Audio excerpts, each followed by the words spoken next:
Mais au préalable, je voudrais vous livrer comme ça quelques remarques que m'ont inspiré le thème et le titre « Penser les banlieues, que peuvent les sciences sociales ».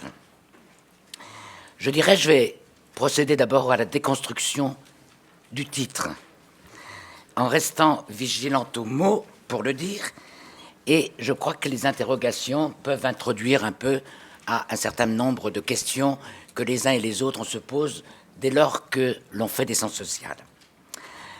À mes yeux, à tort ou à raison, il ne s'agit nullement d'une crise des banlieues, mais il s'agit d'une crise de la société tout entière qui a procédé, me semble-t-il, plus à une orthopédie sociale des banlieues alors qu'elle n'a pas pensé les banlieues.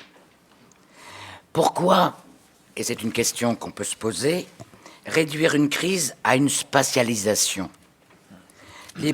à une spatialisation et donc aux banlieues, assigner cette crise à un lieu, en faire le lieu de la crise, alors que la crise, me semble-t-il, est disséminée, qu'elle est une emprise beaucoup plus large de la société française tout entière, horizontale et verticale.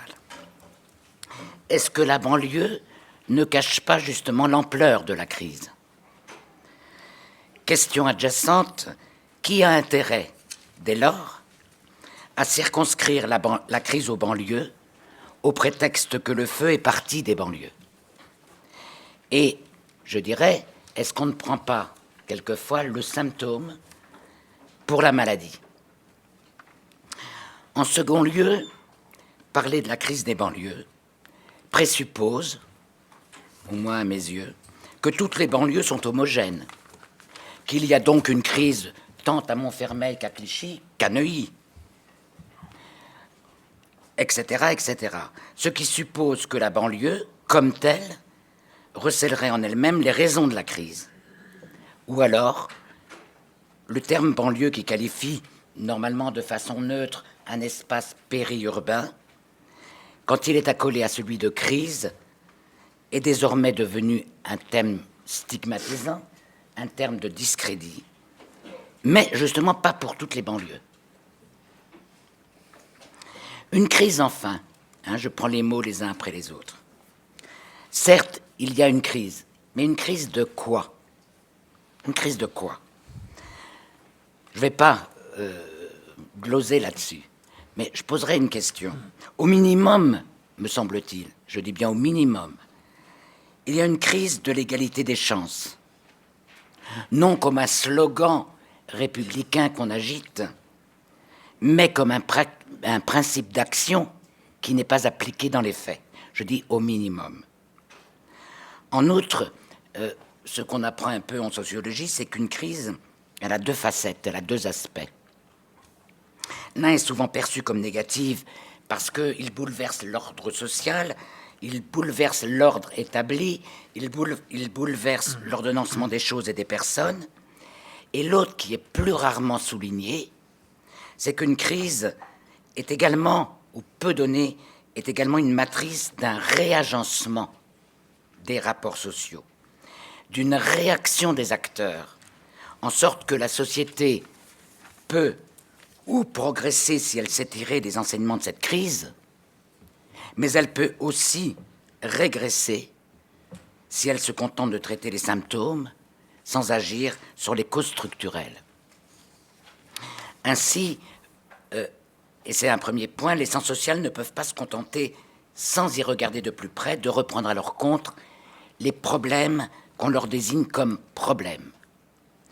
Il me semble que notre tâche, c'est de réouvrir des questions, en poser d'autres, les reformuler sans cesse, à mesure du terrain, à mesure du développement des analyses, et les questions qu'on nous pose ne sont pas forcément les bonnes questions. Le rôle des sciences sociales aussi, c'est de ne pas crier avec les loups, je dirais, et les loups d'où qu'ils viennent, et de ne pas servir, en tous les cas, à légitimer les clivages spontanés, comme par exemple quand il y a des oppositions binaires entre les voyous, les sauvageons, les délinquants d'un côté, ou bien de l'autre côté, les grands frères et seuls et ceux et celles qui veulent s'en sortir.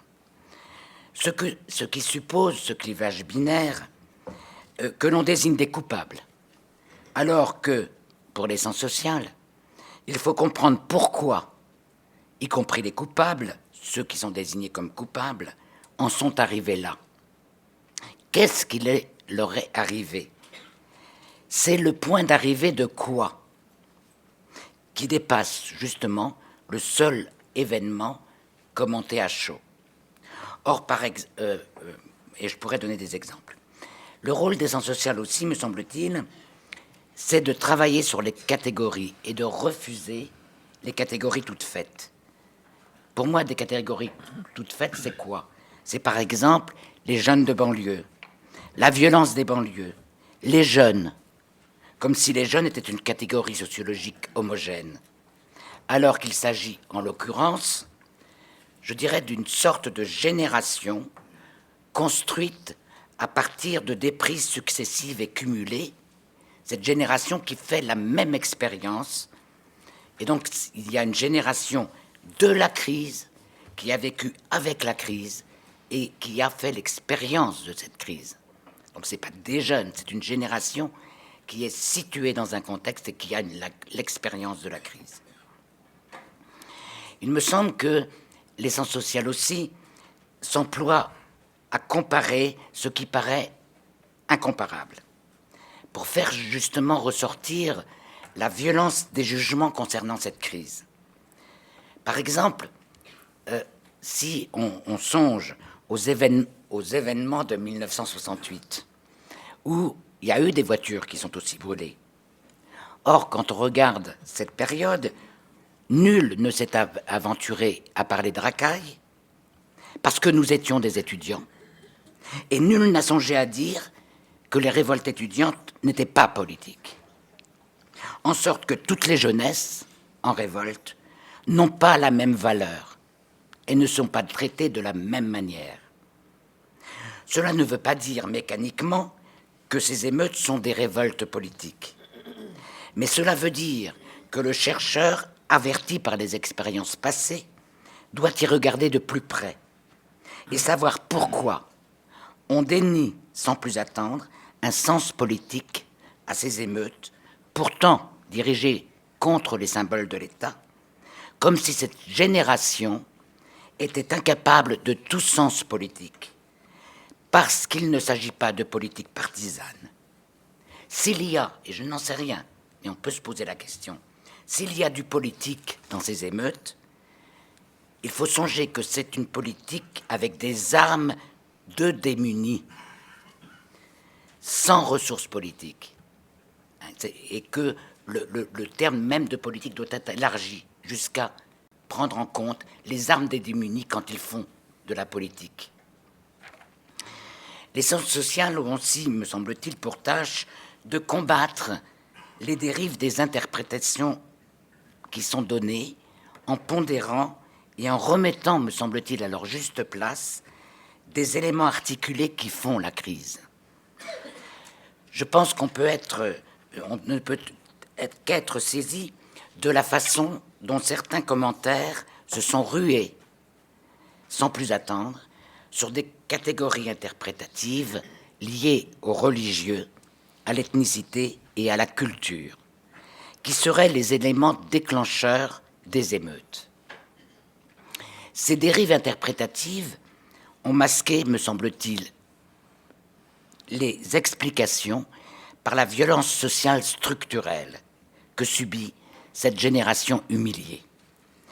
Tous les indicateurs de désespérance sont là, et on les connaît bien. Échec scolaire, chômage même avec plus de diplômes, paupérisation, précarisation, discrimination.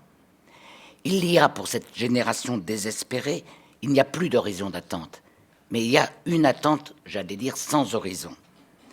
Et ce qui fait génération, c'est justement cette expérience-là de l'indignité, du temps vide, du temps qui n'a pas d'avenir.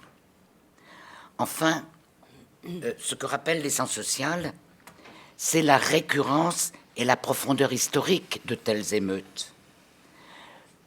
au moins depuis 15 ans, depuis les premières émeutes des Minguettes, il y a succession et récurrence des violences dites des banlieues. Les mettre en série et examiner l'ensemble ainsi formé, c'est à la fois mettre en évidence des contextes certes différents et des régularités structurelles qui conduisent à l'expression violente des nouvelles classes populaires qui sont désormais perçues comme les nouvelles classes dangereuses. Je finirai en disant que, à la question que peuvent les sciences sociales, que même lorsque les sciences sociales font leur travail de connaissance, elles ne sont pas toujours entendues.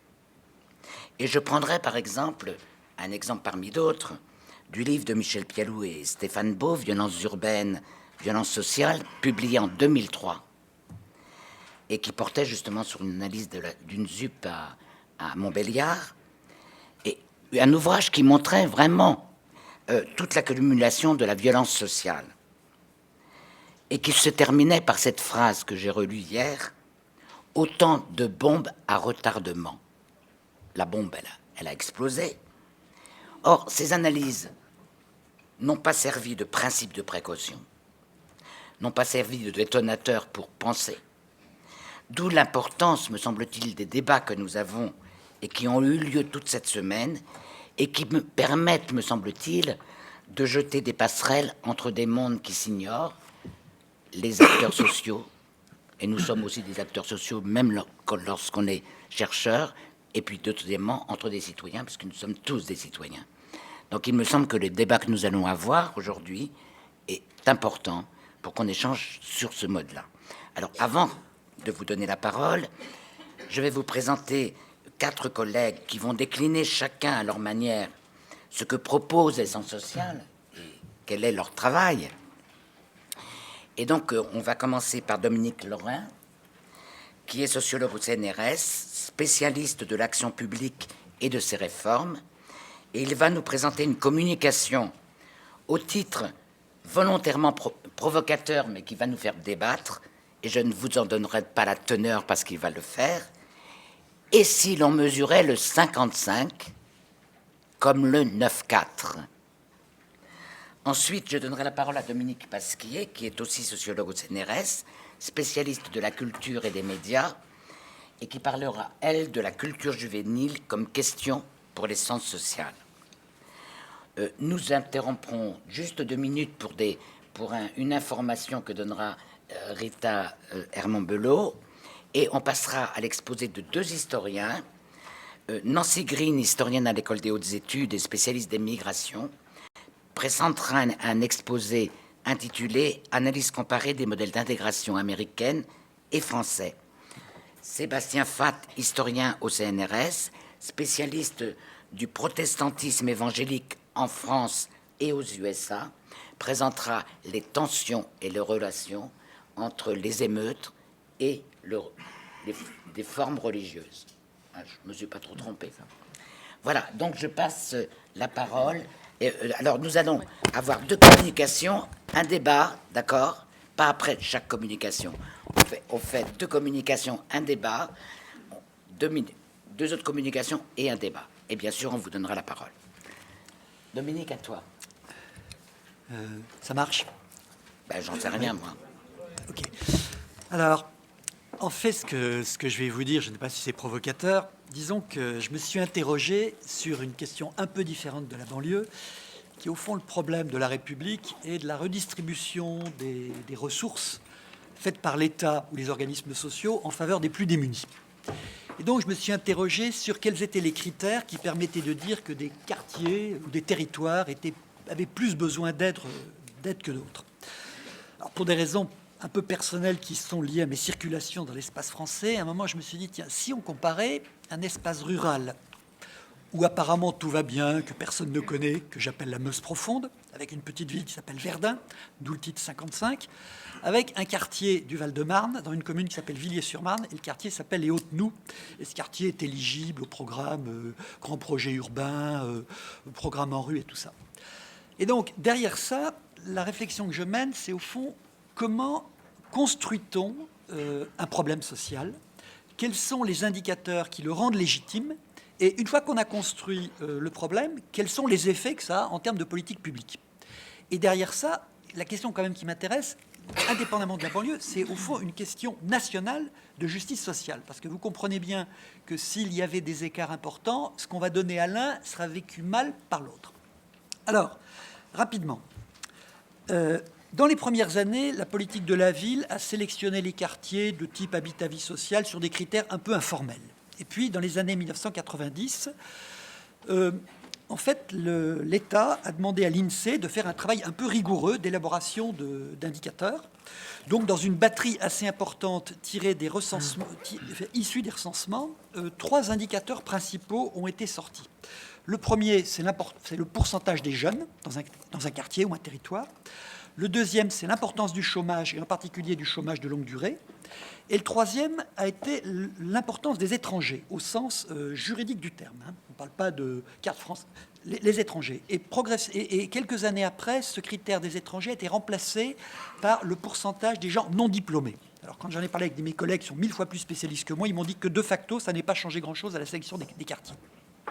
Alors, j'ai donc appliqué cela, et je me suis dit, peut-être à tort, mais enfin avec mon bon sens à moi, pourquoi n'introduit-on pas 2 autres critères?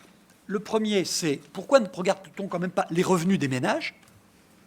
Et deuxièmement, alors ça, c'est renvoi à des travaux très anciens que je faisais pour le ministère de l'Équipement.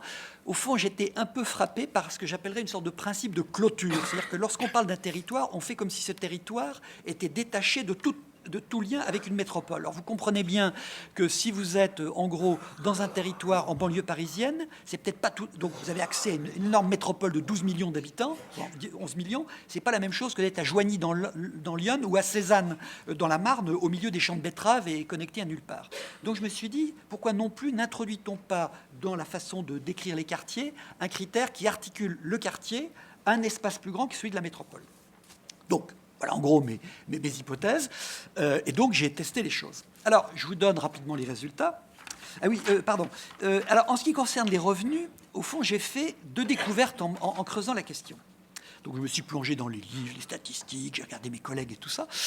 Alors, d'abord, je me suis rendu compte que mesurer les revenus est objectivement très compliqué à établir. Parce que, si on veut être honnête, on pourrait dire le revenu réel d'un ménage, dépend premièrement de la composition du ménage, deuxièmement des salaires, troisièmement des transferts sociaux, avec du positif et du négatif les impôts, et quatrièmement les effets de l'économie parallèle, de nature diverse. Et je dirais que quand vous posez ce problème-là, vous rendez bien compte que les variations des ménages avec polygamie, transformation n'est plus en famille nucléaire, c'est pas évident. Les salaires, évidemment, sont connus. Les transferts, je me suis rendu compte d'une chose, c'est que les transferts sociaux représentent la moitié des salaires bruts. J'ai vérifié sur plusieurs sources statistiques. Si on veut dire que c'est un phénomène massif, c'est-à-dire qu'on est dans et ça, à mon avis, ça nous ouvre une perspective intéressante sur la comparaison américaine. C'est-à-dire, dans la société française d'aujourd'hui, si les salaires bruts sont de 200, les transferts sont de 100. Donc, et on peut penser que les transferts jouent plutôt dans un sens positif pour les familles les plus défavorisées que pour les gens qui sont à l'impôt sur la fortune. Donc, si à partir du moment où on se dit, posons-nous la question des revenus, dans les quartiers, entre guillemets, sensibles, on voit bien que cette question des transferts d'éducation centrale, et que bien l'appréhender n'est pas évident. Et l'autre découverte que j'ai faite, c'est au fond un énorme, et ça va au fond un peu à l'inverse de ce qui se dit en France aujourd'hui, c'est-à-dire que, alors je pourrais vous donner ça va être publié. Donc, par exemple, il y a des travaux d'un historien qui s'appelle Jacques Marseille qui dit ça très bien, mais il y a plein de travaux de statistiques. On pourrait dire, dans les années 1950, supposons que nous considérions qu'on élimine dans notre société les 10% à salaire le plus élevé et les 10% à salaire plus bas. Donc, on travaille sur 80% de la population. En 1950-60, ces 80% de la population étaient distribués sur une échelle de salaire qui allait de 1 à 8,5. Au jour d'aujourd'hui, nous sommes distribués, toujours pour les 80%, sur une échelle qui va de 1 à 3,3. Mais comme la population augmentait, vous comprenez que si nous classons notre population française dans des petites boîtes qui correspondent à des niveaux à peu près homogènes, hier, il y avait 8 petites boîtes avec 4 millions de personnes, et aujourd'hui, il y a 3 petites boîtes avec 14 millions de personnes. Et ce phénomène statistique de resserrement des salaires a une conséquence très importante. C'est-à-dire que l'écart entre chaque famille est très, très faible. Et ça veut dire, et à mon avis, ça pose une vraie question de justice sociale et de pilotage de l'action publique dans notre société, parce que ça veut dire que, puisque les écarts sont faibles, toute mesure, que ce soit une hausse du SMIC, que ce soit un droit social, que ce soit un congé, enfin, toute mesure, que ce soit une modification du RMI, une modification des critères de l'APL, toute mesure modifie l'ordre des places. Et à mon avis, ceci explique un phénomène paradoxal, mais qui, de mon point de vue, est dramatique, c'est que quand on écoute un peu les Français, personne n'est content. C'est-à-dire que les pauvres disent on est plus pauvres, les chômeurs évidemment disent ils sont chômeurs, les classes moyennes pensent qu'ils paient plus d'impôts. C'est-à-dire que tout le monde a une sorte de sentiment, au fond, malheureux de sa propre vie. Alors qu'au fond, si on regarde les choses sur 50 ans, on pourrait dire globalement le pays est plus riche, globalement il est plus égalitaire, et globalement, quand même, malgré la crise, les gens sont plus protégés. Bon. Donc voilà donc ce que j'ai rapidement découvert en macroéconomie. Maintenant, venons-en strictement à la comparaison de mes deux territoires. Sur les jeunes, j'étais au fond assez surpris. Alors, bon, disons en gros, mon quartier des Hautes-Noues, disons la banlieue, est un peu plus jeune, en particulier au recensement de 99, mais en 90, que ce soit ce quartier-là ou Verdun, on avait les mêmes taux, 28% dans les deux cas, et maintenant 36%. Donc c'est un peu plus jeune. Sur le chômage de base, c'est à peu près la même chose. C'est-à-dire qu'à Verdun, on a des taux de chômage très élevés. Alors, je prends deux recensements, 90-99. En 90, 14,2%. En 99, 16,6%. Donc c'est vraiment lourd. À Villiers-sur-Marne, sur la commune, c'est beaucoup plus bas. Dans le quartier sensible, 12%. Donc c'était plus bas en 90 et c'est plus élevé en 1999 avec 21%. Si maintenant on prend le chômage de longue durée, là aussi c'est massif. Un tiers, parmi les chômeurs, un tiers sont en longue durée et ça a augmenté dans le quartier sensible. Dernier élément, les étrangers. Alors là, l'écart est clair. Il n'y a pas d'étrangers dans la Meuse, 3,5%. Et le nombre des étrangers a augmenté dans ce quartier de banlieue avec 22% dernier recensement. Si maintenant on ajoute, mais donc on pourrait dire, oui, il y a un écart, c'est un peu plus jeune, il y a un peu plus de chômeurs de longue durée, mais globalement les chômeurs sont à peu près les mêmes, et il y a un peu plus d'étrangers. Bon. Maintenant, si on introduit mes deux autres critères, qui sont le revenu et, au fond, l'accès à des tas d'équipements publics en fonction du lien à une métropole. Alors, sur les revenus, Verdun et la Meuse sont beaucoup plus pauvres. Ça se mesure par deux choses. Alors, j'ai eu accès à des bases de données du ministère de l'Intérieur par des collègues spécialistes chercheurs. Le revenu d'habitant à Villiers est de 8 500 € en moyenne. Il n'est que de 7 000 € à Verdun. Et si maintenant on prend les foyers non imposés, 55% des gens sont non imposés à Verdun, contre 38% à Villiers-sur-Marne.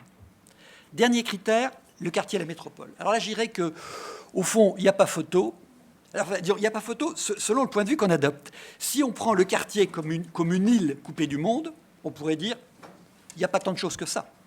Si maintenant on considère que l'île est articulée premièrement à la commune et deuxièmement qu'il y a l'autoroute, 2 RER qui en 20 minutes nous amène au quartier des Halles, alors je dirais que si on sait marcher et qu'on peut acheter un billet de métro de RER qui coûte 2,50 €, on a accès à énormément de facilités, de biens publics et à un marché du travail.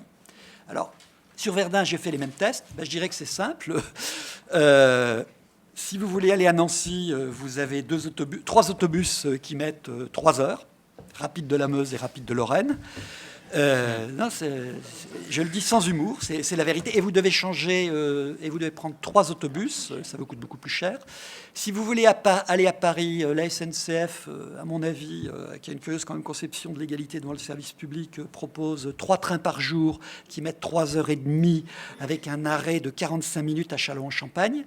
Je rappelle quand même que 3h30, c'est le temps qu'il nous faut maintenant si on veut aller de Paris à Marseille par le TGV. Bon.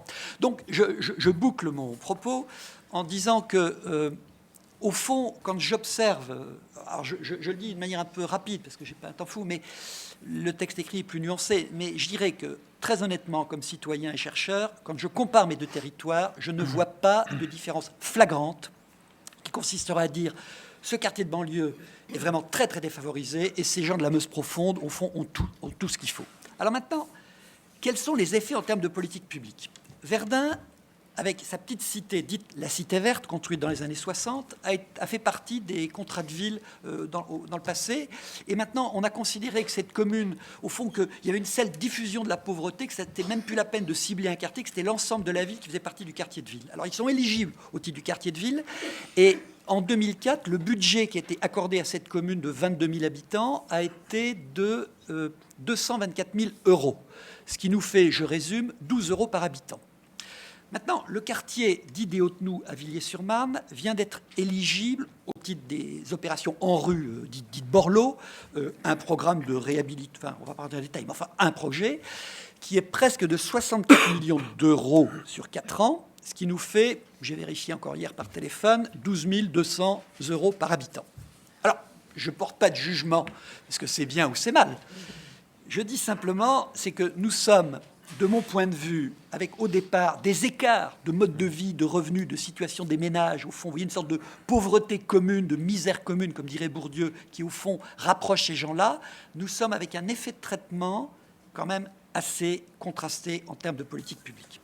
Alors j'en viens à ma conclusion et aux enseignements, ce que moi j'ai appris et les questions que ça me pose. Donc les écarts ne sont pas flagrants et on voit bien que ce n'est pas par cynisme de l'État, on voit bien là un effet des instruments de lecture utilisés par l'État pour légitimer sa politique. Donc, ce que je pense quand même, c'est que la première leçon de mon petit travail, c'est au fond de dire, dans notre monde démocratique et plutôt rationnel, les instruments que nous utilisons pour lire le monde réel sont extrêmement importants. Et si nous ne contrôlons pas ce qu'ils nous disent et ce qu'ils ne nous disent pas, si nous sommes aveugles et nous les prenons comme des données naturelles, alors le risque est de faire, malgré nous, malgré toute la bonne volonté, je veux dire, moi je connais bien les gens du ministère de l'Équipement, ils veulent faire le bien public, ils veulent faire le bien commun. Donc le risque quand même, c'est de produire des distorsions majeures qui auront quand même des effets. Alors, ça a un premier effet, c'est que dans le papier, évidemment, j'ai regardé les comportements électoraux. Et donc, je suis allé, j'ai pris le livre de mes collègues de Sciences Po qui ont publié l'analyse des présidentielles et des législatives de 2002. J'ai regardé département par département les résultats pour les votes des extrêmes au premier tour des présidentielles de 2002. Et dans ce que j'appelle, enfin, avec d'autres, la diagonale du vide française. Vous voyez, ça commence aux Ardennes, ça passe par la Meuse, ça va en Haute-Marne, ça passe ensuite par un bout de l'Aube, la Nièvre, l'Allier, la Corrèze, le Cantal, la Lozère, le Gers et les Hautes-Pyrénées. Alors, ce qu'on appelle la diagonale du vide, ça vient des travaux de la DATAR des années 80. En gros, c'est une somme de départements qui perdent leur population depuis très longtemps. Donc, ils perdent la population. Ils sont à faible densité. Et je dirais que, par rapport, disons, par rapport à la région parisienne, à l'ouest, au sud, c'est visuellement une diagonale. Donc, j'ai regardé un peu quelles étaient les... Parce que mon hypothèse, c'est de dire, je prends Verdun, mais il y a plein d'autres Verdun dans notre pays. Il y a plein d'autres villes qui ont été traitées de la même manière. Donc la question, c'est comment ces gens réagissent-ils et donc les résultats sont, de mon point de vue, massivement tristes. Ils ont voté massivement pour le Front National. Dans mes départements, disons, qui sont au-dessus de la Loire, dans la diagonale au nord de la Loire, j'ai vérifié, ils sont à plus de 25% en vote Le Pen. Je n'ai pas pris le temps d'aller regarder ce qui avait été pour Maigret, ce qui avait été pour les autres extrêmes, mais je dirais qu'il y a une sorte de détachement, une sorte de perte de crédibilité des habitants de ces quartiers-là à l'encontre de la République. Bon. Donc, la question que je pose, celle des instruments, du regard que nous portons et des conséquences que ça a en termes d'action publique sont quand même importants. Parce que si, en fait, les instruments qui sont prétendus œuvrer pour la justice sociale et l'égalité de tous manquent leur objectif, ça ne peut que créer un principe de frustration. Et ça, c'est grave pour la République. Et l'autre conséquence, c'est que, et ça on le voit aussi cette fois-là, c'est l'envers du décor, c'est du côté des banlieues, c'est que si les instruments sont inexacts, certains vont penser, alors qu'ils sont aidés, qu'ils ne sont pas assez aidés. Et donc, ça va introduire dans notre société la perte de crédit dans la rationalité pour le remplacer par un principe de violence. Et j'aurais tendance à dire que dans une société comme la société française, où les transferts représentent 45% de la production de richesse nationale, les mécanismes d'affectation du transfert, les règles qui permettent les transferts, s'ils ne sont pas légitimes, créent un principe extrêmement grave. Dans la société américaine, ça représente 30%. Donc, après tout, c'est moins grave. On est à plus de 45%. Donc, si tous les citoyens de ce pays n'ont pas une sorte de confiance dans les règles que nous utilisons, c'est soit l'abstention, ce que Hirschman appelle exit, on sort du jeu et on se réfugie dans le vote pour les extrêmes, ou bien c'est l'action violence, voice, et dans ce cas-là, on met aussi en péril la République. Deuxième conclusion à portée générale, c'est qu'on voit bien que on touche bien, là, avec cette approche des instruments, on touche bien à des malaises de notre société d'aujourd'hui. Si je résume, au fond, personne n'est content. Les gens des quartiers sensibles, parce qu'ils pensent que la République n'a pas fait assez pour eux, considèrent qu'ils sont des victimes, mobilisent la métaphore du ghetto, de la relégation, de la société divisée, mobilisent l'analogie américaine, alors que aller aux États-Unis, examiner terme à terme nos banlieues et les banlieues américaines, de mon point de vue, il n'y a pas photo. Les banlieues françaises sont beaucoup mieux traitées que les banlieues américaines. Mais donc, eux ont une vision négative des choses. Maintenant, mes gens de la diagonale du vide, eux, se sentent abandonnés par la République. Eux non plus ne sont pas contents. Et si on mesure, il y a 4,5 millions dans les banlieues et il y a 5 millions dans ma diagonale du vide. Et enfin, toute cette énorme pompe redistributive, elle est financée par qui? Bon, par tout le monde, puisque tout le monde paye la TVA, mais aussi massivement par les classes moyennes qui sont assujetties à l'impôt sur le revenu des personnes, qui sont propriétaires, donc qui vont payer la taxe foncière et tout ça et tout ça. Et eux non plus ne sont pas contents parce qu'ils trouvent qu'ils paient trop d'impôts pour des gens qui ne sont pas contents de recevoir des services. Donc, si vous voulez, on est pris aujourd'hui dans une sorte de mécanique, dans une sorte de jeu infernal où il n'y a que des perdants, où il n'y a que des frustrés. Et me semble-t-il qu'une manière d'en sortir, c'est pas d'abandonner ce qui fait le cœur même de notre société française, de justice, d'égalité, de redistribution. C'est au fond d'abord de rendre le jeu transparent pour que les gens comprennent comment se font les transferts au profit de qui, et que, ayant compris un peu la transparence des choses et la vérité des choses, on cesse de faire de fausses analyses et de se poser de faux problèmes, et que peut-être à ce moment on progressera. Alors je conclus sur l'analogie américaine. Pour être franc, elle m'énerve un peu. Je dirais simplement, j'ai regardé des statistiques de collègues historiens. Vous voyez, en gros, si vous faites dépenses de l'État, enfin État fédéral ou central, collectivité locale ou État américain, et le welfare state, c'est-à-dire notre sécurité sociale, 1950 jusqu'à aujourd'hui, je dirais que les États-Unis dans les années 50 étaient à 21%, nous étions à 28%. Et aujourd'hui, ils sont à 31-32% et nous sommes à 55%.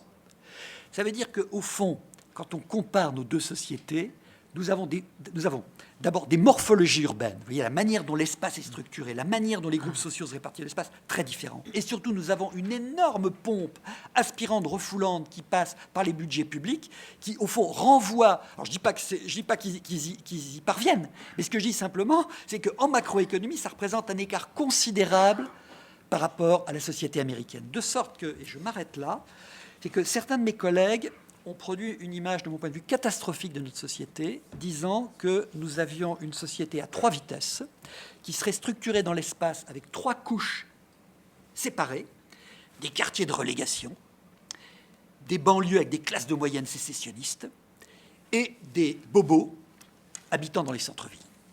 Je dirais que je serais plutôt partisan d'une vision plus nuancée qui, au fond, prolonge des vieux travaux d'Henri Mindras, qui aujourd'hui sont repris par mes amis Edmond Pretzeil ou Marco Uberti, qui disent à cette vision de la société en 3 tranches ségrégées, je préférais qu'on affiche l'image d'une toupie.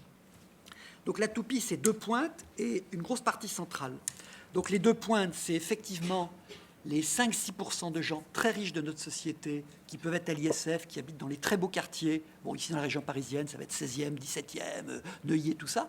Et il y en a dans d'autres villes de France, mais qui sont au fond statistiquement peu nombreux. En bas, effectivement, une partie pointue, qui est la pointe extrême de la difficulté, de la misère de notre société. Pour certains, ils sont dans ma diagonale du vide, et pour d'autres, ce sont les quartiers sensibles. Certains. Et au fond, il y a une énorme masse française, où il y a beaucoup plus de mixité sociale qu'on le dit, beaucoup plus d'imbrication, et au fond c'est une sorte de grosse classe moyenne, vous voyez, qui va du bas des couches supérieures, classe ouvrière, classe moyenne, et qui fait donc que finalement il y a plus d'échanges, plus de relations sociales, plus d'imbrication de notre société. Si on admet cela, alors la redistribution devient légitime. Et au fond, on a quand même quelques raisons d'espérer, parce qu'on peut penser que dans ces circulations entre gens qui se font dans les terrains de football, enfin, quand on joue au foot, quand on va à la piscine, dans les écoles, dans les clubs sportifs, dans tous les systèmes d'aide et d'assistance, enfin, de la vie collective, on peut penser que dans ces échanges entre gens de milieux sociaux différents, d'origines sociales différentes, bah, se brasse à quelque chose qui aujourd'hui est peut-être un peu difficile à faire émerger, mais qui fera qu'un jour cette société retrouvera à peu près son équilibre. Je vous remercie de m'avoir écouté.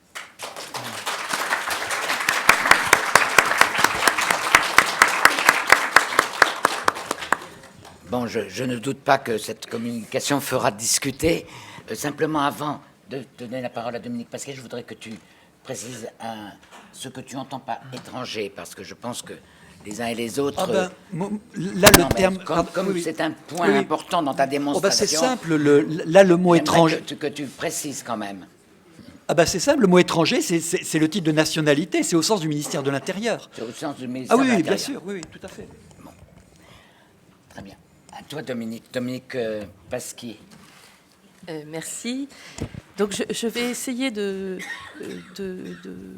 d'exposer devant vous ce qui pour moi est plus une question qu'un problème. Je trouve qu'en parlant de problème, on catégorisait déjà trop la manière d'approcher les questions des événements de novembre et décembre. Et je vais l'aborder en tant que sociologue de la culture et sociologue des médias, donc avec une approche particulière, sachant que pour moi, toute manière d'entrer d'approcher cet univers juvénile est intéressante, et que la culture et les médias, bien sûr, qui jouent un rôle très important dans leur vie de tous les jours, est un moyen utile souvent de comprendre des phénomènes sociaux plus larges. Tout d'abord, ça fait pas mal d'années que je travaille sur les jeunes et les médias, et c'est vrai qu'on s'aperçoit à travailler cette littérature qu'il y a des cloisonnements entre champs de recherche dans ce secteur qui sont non fondés intellectuellement, mais tout à fait existants. À savoir que les jeunes sont abordés par la sociologie de la culture, par exemple, et à ce moment-là, on va les opposer aux pratiques culturelles des adultes. On va donc comparer une population adulte à une population jeunes. Ils sont abordés aussi en sociologie de l'éducation, et alors là, les sociologues vont s'interroger sur le rapport à l'école, les effets les expériences sociales, les expériences scolaires socialement différenciées, la relation garçon-fille face aux études, etc. Ils vont être abordés par les sociologues de la famille, qui là vont s'intéresser aux relations parents-enfants et aux transformations très importantes qu'ont connues ces relations depuis 20 ans. Et ils vont être abordés par la sociologie de la jeunesse, qui là va plutôt s'interroger sur la perte des marqueurs du passage à l'âge adulte qu'on constate dans nos sociétés depuis aussi une vingtaine d'années. Donc, on aura 4 champs de la sociologie qui chacun vont saisir ce jeune, entre guillemets, dans des contextes institutionnels particuliers, et je trouve qu'il est regrettable qu'il y ait peu de dialogue entre ces 4 champs de recherche, à savoir que, bien évidemment, la manière dont un jeune va passer d'un milieu familial au milieu scolaire et avoir un monde des pratiques de loisirs et des pratiques culturelles particuliers, ce sont tous ces phénomènes-là qui gagneraient à être travaillés dans leur imbrication et non pas dans leur juxtaposition. Donc c'est un peu une des limites, je pense, des travaux sur les jeunes. Le deuxième cloisonnement qui m'a gênée, c'est le fait que les travaux sur les cités, pour encore citer quelque chose entre guillemets, sont aussi des travaux à part dans la sociologie, puisqu'il est très très rare. Ce sont des travaux qui sont difficiles à mener, il faut le rappeler. Alors, il faut très souvent avoir une expérience très longue du terrain et très souvent y habiter. Donc les chercheurs qui se spécialisent dans l'observation et la recherche sur les quartiers dits sensibles sont des chercheurs qui, en gros, ont une production uniquement centrée sur ces quartiers et qui publie de façon parallèle avec d'autres travaux qui concernent plutôt des zones urbaines, moyennes, résidentielles, etc. Or, je pense qu'il est extrêmement dommage, non seulement qu'il y ait une sorte de ghetto de la recherche sur les cités, mais aussi que les travaux sur les cités ne puissent pas envisager les interactions sociales entre les milieux sociaux particuliers qu'ils observent et d'autres milieux sociaux. Et c'est d'autant plus dommage, il me semble, qu'aujourd'hui, en tant que sociologue des médias, je suis tout à fait convaincue que les médias sont des porteurs forts de représentation sociale qui traversent les milieux sociaux, et que donc on ne peut absolument pas faire comme l'ont fait beaucoup de travaux dans les années 70 autour de l'école anglaise des Cultural Studies. On ne peut pas avoir une approche locale des cultures juvéniles, parce que cette approche locale signifierait qu'après tout ces cultures fonctionnent en sorte d'autarcie et qu'elles ne sont pas traversées par des représentations venues d'autres milieux sociaux et qu'elles-mêmes ne sont pas susceptibles de transporter ces représentations. Or, il est bien évident que la télévision, mais aussi les forums sur Internet, la presse magazine, la radio, sont tous des supports extraordinairement actifs dans la diffusion de modèles entre les milieux sociaux, entre des milieux sociaux différents. Je crois aussi, en fait, que la question des médias s'est beaucoup posée au moment des événements de la banlieue, et elle s'est posée vraiment dans la droite ligne de beaucoup de travaux qui ont été menés en sociologie des médias, à savoir ce caractère de prophétie auto-réalisatrice qu'ont les médias, à partir du moment où ils ont entamé un vrai travail de labellisation et de catégorisation, c'est-à-dire cette fameuse étiquette les jeunes des cités. C'est une étiquette qui transforme les groupes sociaux, à force d'être véhiculée par les médias, comme si ces jeunes des cités, effectivement, Rosemarie Lagrave l'a rappelé, comme s'ils constituaient un groupe homogène, non seulement ethniquement, socialement, culturellement, qu'il n'y avait pas de différence entre les sexes. Donc je pense que là, il y a eu vraiment un effet très très fort de catégorisation et de transformation des groupes par cette labellisation faite par les médias.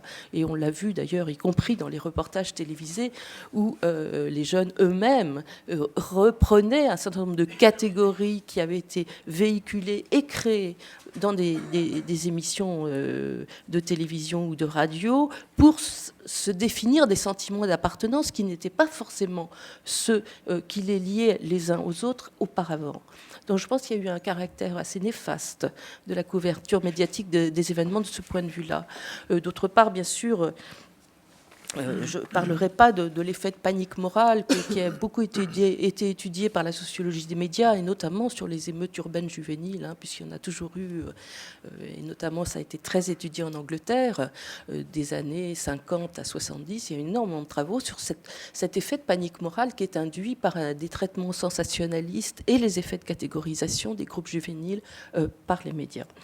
Je vais maintenant évoquer quelques questions qui sont plus liées à la dernière recherche que j'ai menée, qui était une recherche en milieu lycéen sur les transformations du rapport à la culture des jeunes. Cette recherche me permet, à sa manière, c'est-à-dire une manière indirecte, de poser quelques questions sur les événements des banlieues. La première, c'est qu'est-ce qui s'est passé avec les parents ? Qu'est-ce qui s'est passé avec les parents ? Après tout, les informations qui sont remontées sont assez confuses, puisqu'à la fois les parents ont essayé de protéger les institutions, notamment en allant dormir dans les écoles qui risquaient d'être incendiées. Donc il y a eu plutôt une attitude différente des parents. En même temps, on a pu penser que certains parents comprenaient fort bien la rage qui habitait leurs enfants. Donc, mais en tout cas, il y avait eu l'impression, et je crois qu'elle n'est pas qu'une impression, c'est que les parents, les adultes responsables de ces enfants, enseignants comme parents, ne pouvaient pas contrôler la situation.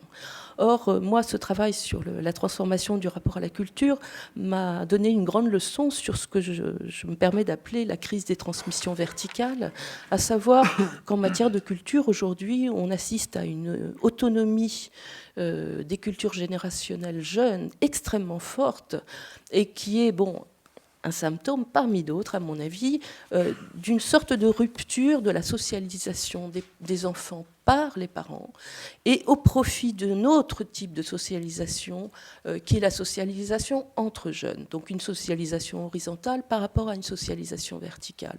Et je crois que cette crise des transmissions verticales que j'ai observé à propos de la culture, encore une fois, c'est-à-dire un décrochage des cultures héritées de la génération précédente au profit de cultures purement générationnelles, que ce soit en termes de musique, de jeux vidéo, de consommation de radio. Il y a aujourd'hui simplement 7% des moins de 20 ans qui écoutent des radios généralistes, c'est-à-dire que 93% écoutent des radios dites jeunes. C'est très particulier. Ça veut dire que dans un foyer, vous avez une cohabitation de références culturelles parfois totalement clivées par la génération, et pas par le sexe, et pas par l'origine sociale, c'est par la génération. D'autre part, je crois aussi que cette enquête m'a montré que les jeunes avaient gagné récemment ce qu'on peut appeler une troisième étape. Il y a eu l'autonomie culturelle très très forte, mais aussi une autonomie relationnelle. L'autonomie relationnelle, elle est venue d'abord avec les téléphones portables, qui permet d'individualiser la gestion de son réseau social dans tous les lieux, y compris le lieu familial. Et elle est venue aussi et surtout du développement des communications par Internet, dont toutes ces messageries instantanées qui sont très intéressantes à étudier par ailleurs.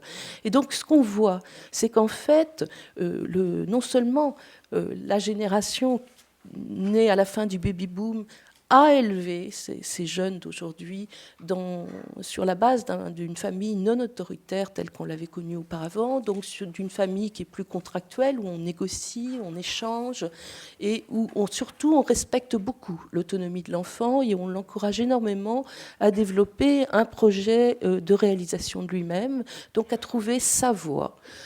Avec le moins d'intervention possible du côté des adultes.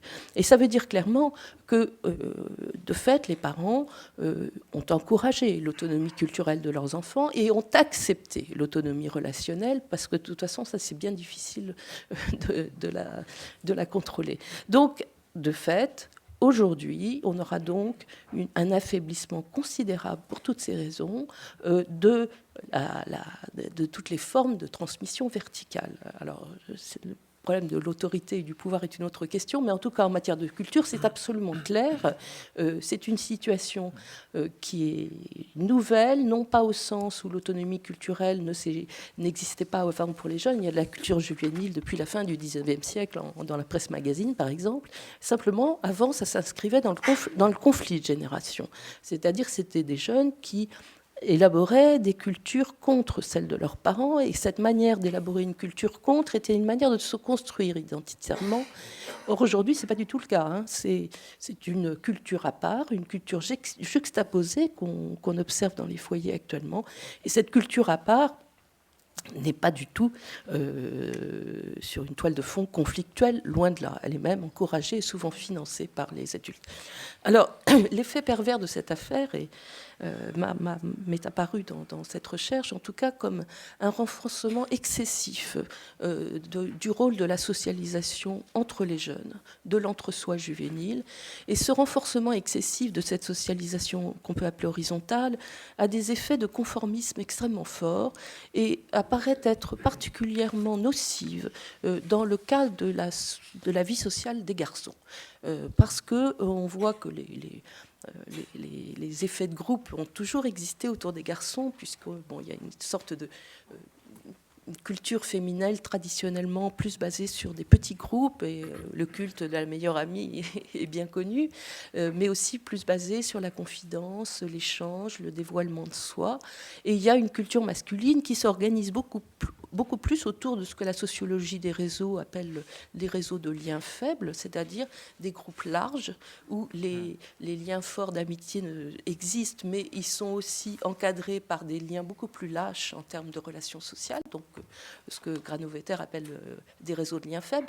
Or, ces réseaux de liens faibles aujourd'hui, qui caractérisent la vie sociale des garçons, sont des réseaux extrêmement puissants en termes de force de normalisation, et ce sont des réseaux qui conduisent à finalement, pour arriver à exprimer sa personnalité, à se conformer le plus possible comme les autres. Donc, il y a une sorte de négociation malheureuse qui se fait de la réussite sociale, de l'insertion dans un groupe, en échange d'une perte de ces valeurs d'authenticité qui fait qu'on va finalement aimer les musiques qui sont aimées par les autres, on va regarder les films qui sont regardés par les autres, on va donc adopter un certain nombre de codes qui sont véhiculés au sein de groupes particuliers. C'est des codes qui touchent le corps, puisqu'il s'agit d'avoir certaines coupes de cheveux, certains types de vêtements, de porter certaines marques, etc. Donc, en tout cas, cette recherche sur les transformations du rapport à la culture en me montrant à quel point, à partir du moment où la transmission verticale adulte-enfant s'était affaiblie et que ça avait entraîné de façon, pas dit-on directe, mais ça avait eu pour effet de renforcer le poids des socialisations horizontales entre enfants, il y avait un effet tout à fait pervers à ce système. Et cet effet pervers venait de ce que, aujourd'hui, un jeune garçon, parce que les garçons sont plus pris dans cette tyrannie de la majorité, pour reprendre les mots d'Hannah Arendt, les garçons, aujourd'hui, un garçon est obligé de se conformer à un certain nombre de codes qui sont édictés dans des groupes de garçons. Et je pense que ce qui s'est passé dans les banlieues a montré que c'est effectivement, il y a un poids de ces groupes de liens faibles pour les garçons qui est quelque chose de très important dans leur vie sociale et qu'il est très difficile d'y échapper. Donc, il me semble que, en dehors de toutes les choses qui ont été évoquées au cours de cette semaine, à savoir le renforcement de la ségrégation urbaine, le renforcement de la ségrégation scolaire, qui fait que l'école n'est plus actuellement un instrument sûr de l'ascension sociale, de la mobilité sociale ascendante. Je crois aussi qu'il faut évoquer cette question d'un effet de balance trop déséquilibré actuellement entre les transmissions des adultes aux enfants et les transmissions des enfants entre eux. Et je pense qu'il est important de réfléchir à cette question et de se demander en quoi il faut peut-être rétablir un équilibre entre ces deux modes de socialisation qui sont tous les deux importants, qui sont tous les deux nécessaires, mais qui aujourd'hui pèsent beaucoup trop lourd d'un côté que de l'autre. Merci beaucoup, Dominique. Très éclairant. Très, très bien. Ça nous fait beaucoup réfléchir, je pense, ces deux points. Alors, écoutez, j'ouvre le débat et je donne la parole. Maintenant, on passe au deuxième moment de cette séance où la parole est plus aux historiens. Qu'est-ce que j'ai dit, la parole? La parlotte? La parlotte est plus aux historiens. Et je donne la parole à Nancy Green. Donc, comme je l'ai dit, elle est spécialiste des migrations. Elle va présenter un exposé intitulé « Analyse comparée des modèles d'intégration aux USA et en France ». Ah bah toi, tu n'as pas plus. On t'a confisqué la parole. Bien. Alors, ma position est même un peu inconfortable. Chercheurs, nous sommes tous situés, même les historiens, et situés dans le temps et dans l'espace de notre activité de recherche. Et moi, je suis américaine en France, étudiant l'immigration et étant immigrée, quoique privilégiée. Mais comparatiste par essence, puisqu'il me semble que tous ceux qui traversent une frontière deviennent comparatistes. Finalement, Donc, comparatiste, il me semble par essence, mais comme tous ceux qui traversent les frontières, mais aussi comparatiste par métier, j'essaie de réfléchir sur les comparaisons et les usages qui sont faits des comparaisons. Donc, si j'ai proposé ce titre, c'est aussi pour réfléchir sur la façon dont les États-Unis est utilisé dans le discours français aujourd'hui. Travaillant sur l'histoire de l'immigration dans les deux pays, dans la France et les États-Unis, depuis 2 siècles, je pense que l'idée ici aujourd'hui, c'est de revenir un peu sur cette histoire afin de mieux poser la question. J'ai donné comme titre modèle, mais en fait, c'est pour poser la question des modèles et les usages qu'on en fait. Est-ce qu'il y a véritablement de modèles? Les chercheurs en sciences sociales sont peut-être même supposés d'en créer des modèles ou de les élaborer. Peut-être là, il y a une différence entre disciplines, que les historiens seraient moins portés à créer des modèles et plus portés à les même critiquer, dans le sens où c'est des expériences peut-être plus individuelles, moins modélisables, qui font le travail des historiens. En tous les cas, quant à moi, je voudrais poser ces modèles plutôt comme des questions que comme des réponses et rester sceptique à la façon dont on peut énoncer soit un modèle français d'intégration, soit un modèle américain de cela ou autre chose. Et je crois que c'est là où il faut scruter les façons dont ces supposés modèles sont utilisés. Donc pour ma part, j'essaierai de revenir sur ce qui est souvent construit comme une différence entre la France et les États-Unis, pour souligner toute une série de phénomènes qui me semblent sont similaires ou en tout au moins posent des questions similaires dans des deux pays, pour revenir sur la façon dont néanmoins une différence est construite et utilisée à travers l'image de modèles concurrents. Alors, tous les deux, la France et les États-Unis sont deux grands pays d'immigration, et ceci depuis un siècle et demi. Et ces immigrations ont apporté à la fois des éléments, on peut les analyser de manière politique, ce n'est pas du tout mon but aujourd'hui. J'aimerais plus regarder du côté économique d'un côté et socio-culturel de l'autre, tout en disant que malgré ce qui précède ce matin, quand il s'agit de l'immigration, ces derniers temps, c'est moins le côté social que le côté ethnique, entre guillemets, qui est mis en avant. Et c'est ça ce qu'il faut questionner. On a oublié d'ailleurs presque pourquoi les immigrés sont venus, pourquoi ils étaient voulus dans les pays de grande d'immigration. Ces immigrations de masse similaires sont liées au développement économique. Ce n'est pas un scoop, mais il faut regarder l'histoire de l'immigration aux États-Unis à partir du milieu du 19e siècle. Les Allemands, les Scandinaves, les Irlandais, les critiques qui leur ont été portées, la xénophobie qui a été concomitante avec chaque vague d'immigrés. Et puis ensuite, en France, un peu plus tardivement, mais fin 19e siècle, pour des mêmes raisons de développement économique, les immigrés vont venir vers les villes et les usines ou les champs en France, les Belges, les Italiens, les Suisses, avec aussi des critiques ou des attitudes xénophobes contre ceux qui étaient stigmatisés comme différents. Alors, ces bras ouverts qui viennent quand on en a besoin, ensuite sont de plus en plus critiqués dans les périodes de crise, et ça, on va le voir à la fin du 19e siècle, des moments de crise dans l'entre-deux-guerres, dans les deux pays, les crises économiques vont être des moments de xénophobie accrue. Mais on a toujours souvent cité d'ailleurs un écrivain suisse, Max Frisch, qui disait « On voulait des bras, ce sont les hommes qui sont venus ». Et c'est là où on voit cette tension entre l'économique et le socioculturel dans ce qui concerne le phénomène des migrations. Et c'est sur ces tensions, je pense que l'histoire de l'immigration est irriguée par cette tension depuis un siècle et demi. Immigration donc, avec des hauts et des bas, des oscillations qui varient selon le pays.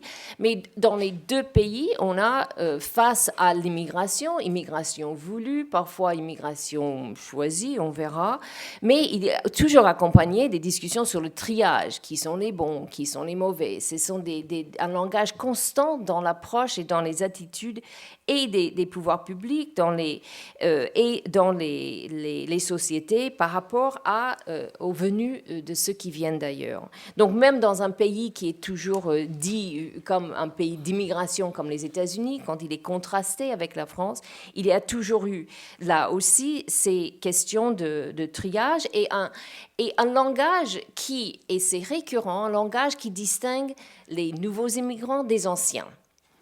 Ceux qui viennent à un moment donné, deviennent des anciens. Si aux États-Unis, les Irlandais, les Allemands du milieu du 19e siècle qui étaient butés aux attaques virulents, ensuite, à la fin du 19e siècle, étaient devenus des anciens immigrés, des bons, par rapport aux nouveaux qui sont venus de l'Europe de l'Est ou du Sud, les Polonais, des Italiens, des Juifs. Et ceux-là, à leur tour, sont devenus des anciens immigrés par rapport aux nouveaux d'aujourd'hui, que ce soit des Mexicains, des Portoricains, qui sont des immigrants de l'intérieur, ils ont la citoyenneté américaine.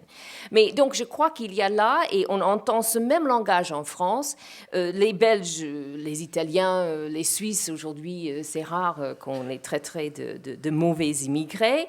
Ils sont devenus des bons face à ceux de l'entre-deux-guerres, là, notre groupe, les Italiens, des Polonais, haïs dans leur temps, même catholiques, mais critiqués pour un excès de catholicisme ou des formes, disons, de pratiques considérées comme inhabituels ou différents, seulement différents même de la pratique française. Et puis, à leur tour, Italiens, Polonais, aujourd'hui, sont considérés comme Arméniens, sont considérés comme des anciens immigrés sans problème, et que ce sont des nouveaux qui posent problème.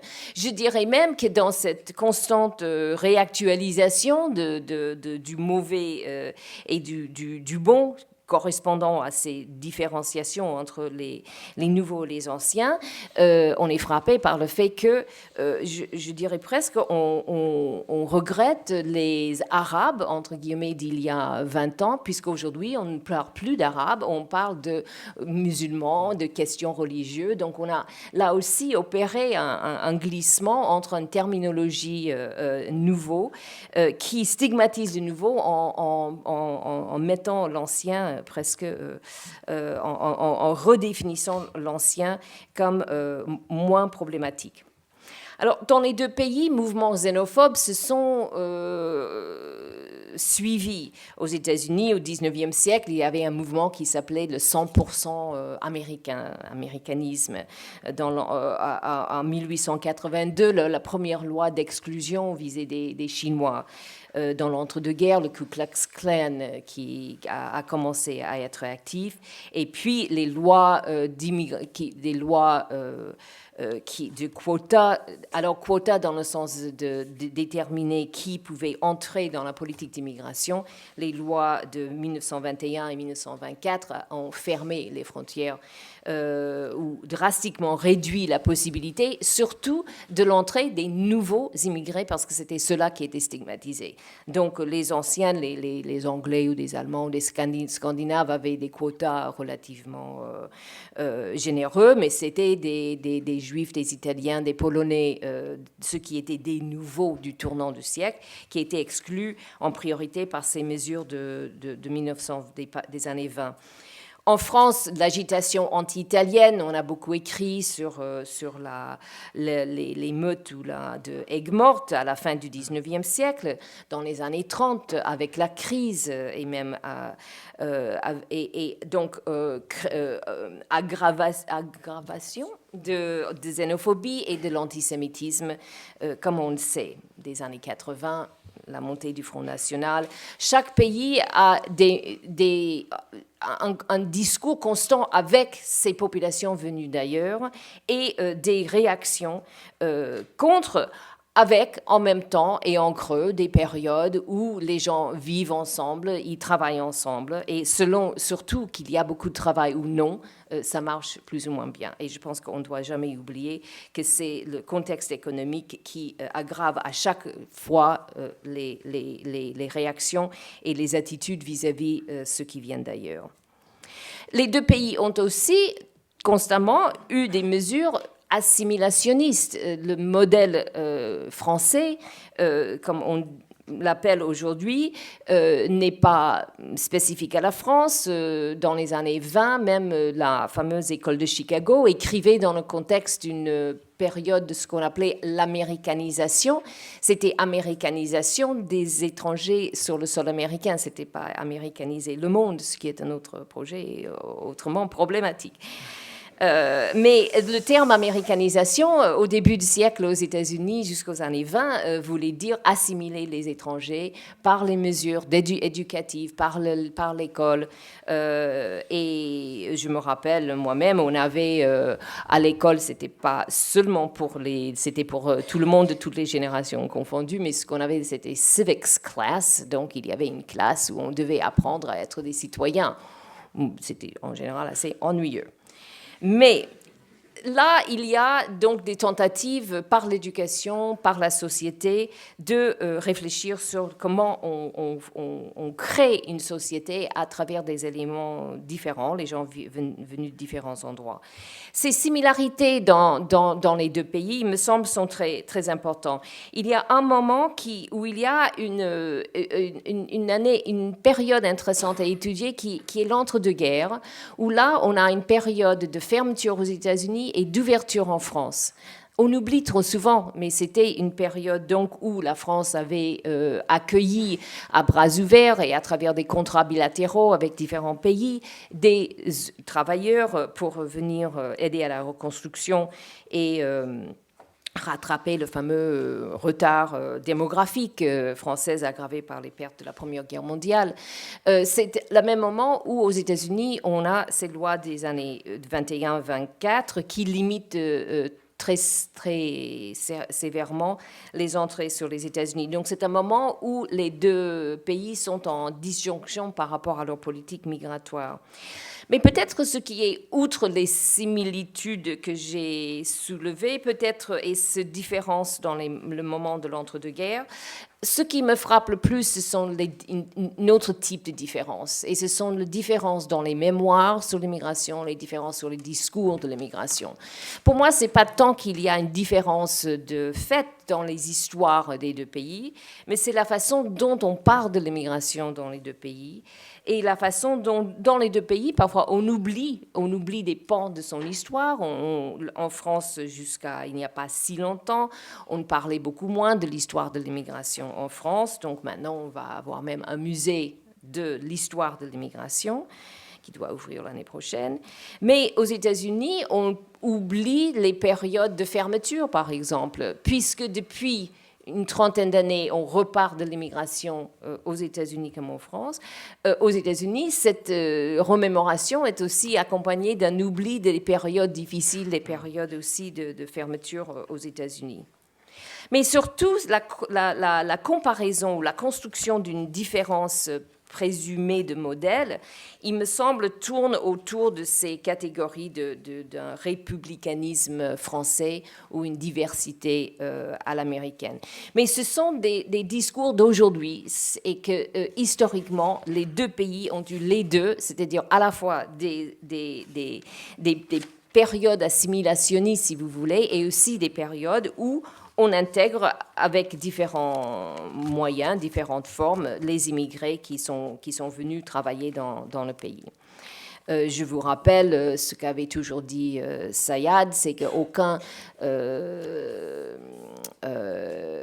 immigration, tous les immigrations de peuplement ont commencé par des immigrations de travail. Donc il y a un lien entre ces différents types d'immigration. Alors, en tant que chercheur, le chercheur peut constater similitudes, peut constater différences, mais aussi, ce qui m'intéresse, ce sont les usages des références, c'est-à-dire comment est-ce que les modèles sont utilisés. Puisque qu'ils sont similaires ou différents, finalement, peut-être peu importe si on utilise l'autre pays à des fins domestiques. Alors, comment est-ce que les deux pays se regardent ? Comment la France et les États-Unis se voient? Tout d'abord, d'une manière asymétrique.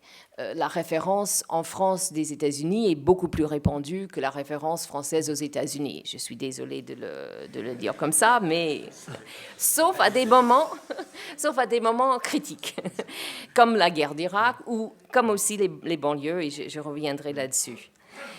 Ce qui me semble être intéressant, c'est de voir et d'analyser, encore une fois, ce sont des usages internes de l'autre, comme modèle à copier ou modèle à repousser. Et cela dépend des moments.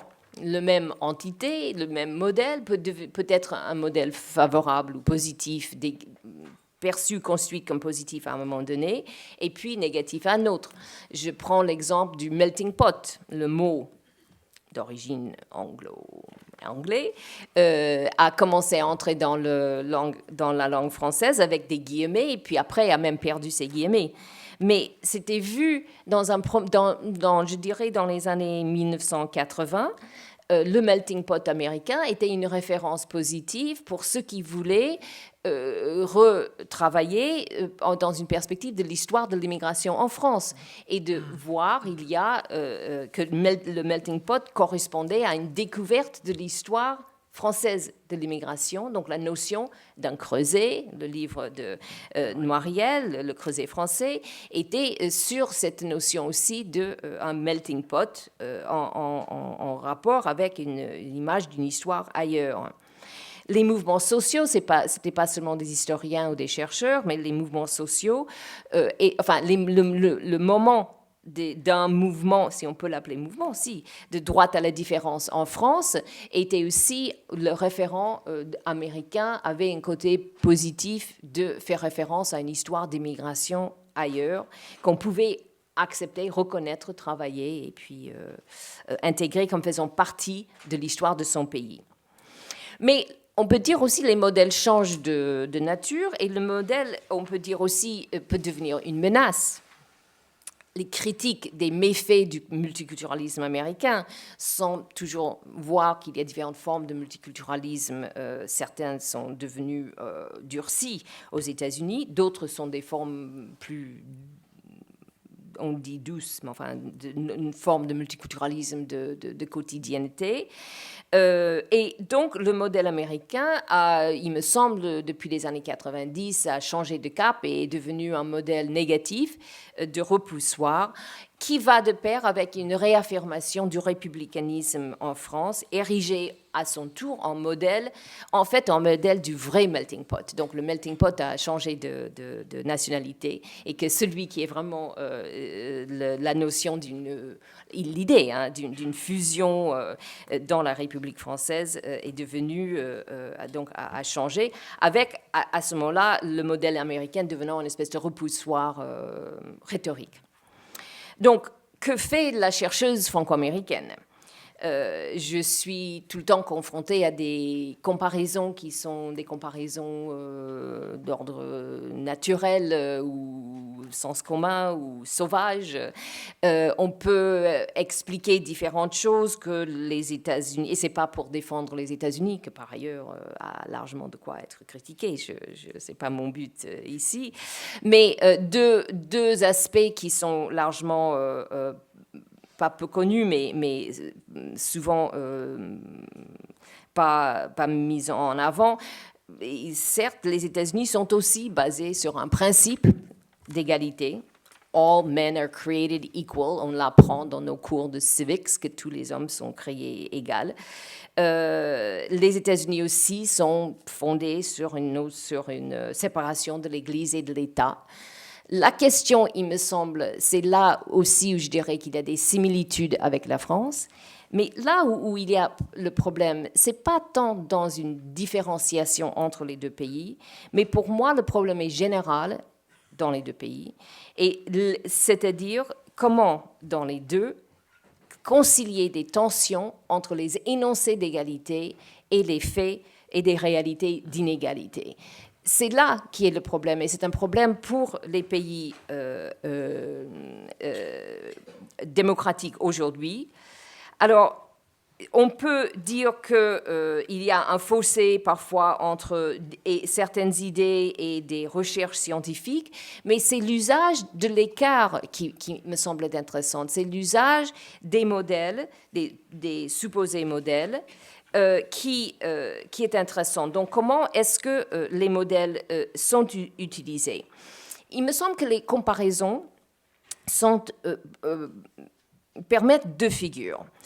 L'un, c'est, et ce sont une comparaison alors, ce sont des comparaisons qui sont basées sur la différence. Donc, l'idée que les deux sociétés sont similaires est largement, est peu utilisée souvent dans ces types de discours. Donc, c'est un constat ou une modélisation de la différence. Mais cette modélisation de la différence et son usage, me semble, a deux possibilités. Il y a deux figures. L'un, c'est l'admiration. Alors aussi, on entend parfois, mais sur d'autres domaines, la notion du retard français. C'est une espèce de trope littéraire qu'on entend sur différents domaines de la vie sociale en France. Mais l'autre figure, c'est la figure de critique et des méfaits de l'autre modèle, afin de construire, en fait. Et c'est ça qui peut être un usage, que ça soit basé sur des réalités historiques ou non, mais l'usage de cette différenciation afin de construire quelque chose interne. Fait plutôt en France plus qu'aux États-Unis, mais on viendra aussi sur la vision américaine de la France. Mais donc cet usage utilise ces comparaisons, et ces usages donc peuvent critiquer des aspects de la société américaine afin de construire quelque chose en France qui serait différent et qui serait, en espérant que ça serait mieux de ce qui est en tous les cas construite dans le modèle américain. Alors, si en tant qu'historienne, on peut travailler sur ces comparaisons, la façon dont ils sont utilisés, et si on travaille sur l'immigration, alors qu'est-ce qui arrive quand arrivent les banlieues? Pour l'historienne, c'est la comparaison en temps réel qui arrive sur un sujet. Alors, inutile de dire, pendant l'automne dernier, en novembre-décembre, multiples coups de fil des parents, des amis, des collègues, des appels, des courriels pour savoir si j'étais saine et sauve. Alors, il y a... Et donc, est-ce que j'étais en danger? Je les ai rassurés que non, ça ne s'était pas arrivé au quartier latin, et qu'apparemment, il y avait certaines images à la télévision américaine qui avaient des journalistes à Place de la Concorde en parlant des émeutes parisiennes, donc ce qui faisait croire que c'était là. Alors... il y avait des problèmes de traduction. Donc maintenant, je passe de la France vue des États-Unis. Si on a évoqué des questions de terminologie en français, imaginez-vous, la traduction était encore plus compliquée pour différentes raisons. Le terme banlieue.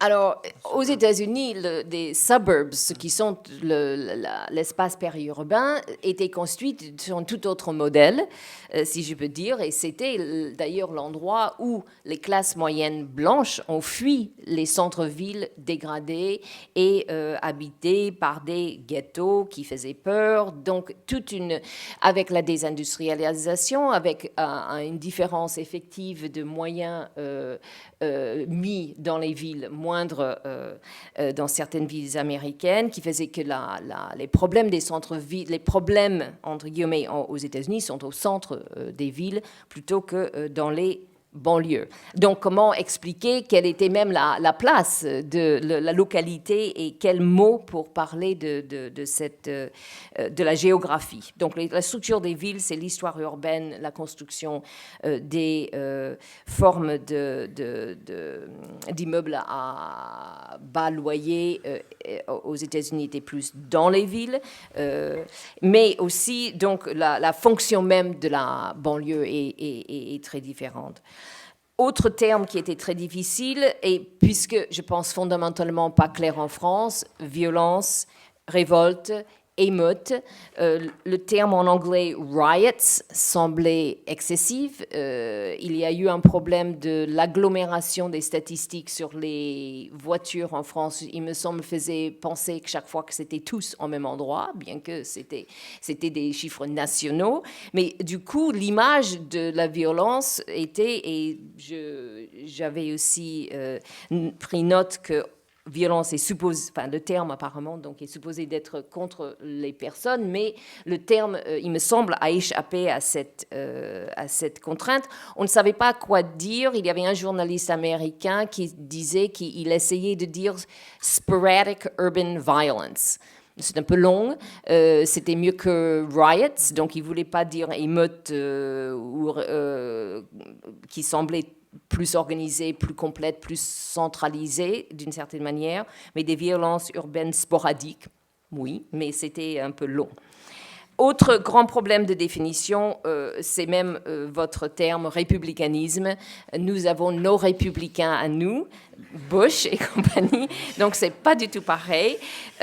Donc il y a souvent des problèmes de définition, donc pour même expliquer ce qui se passe. L'autre question, c'était comment décrire les jeunes.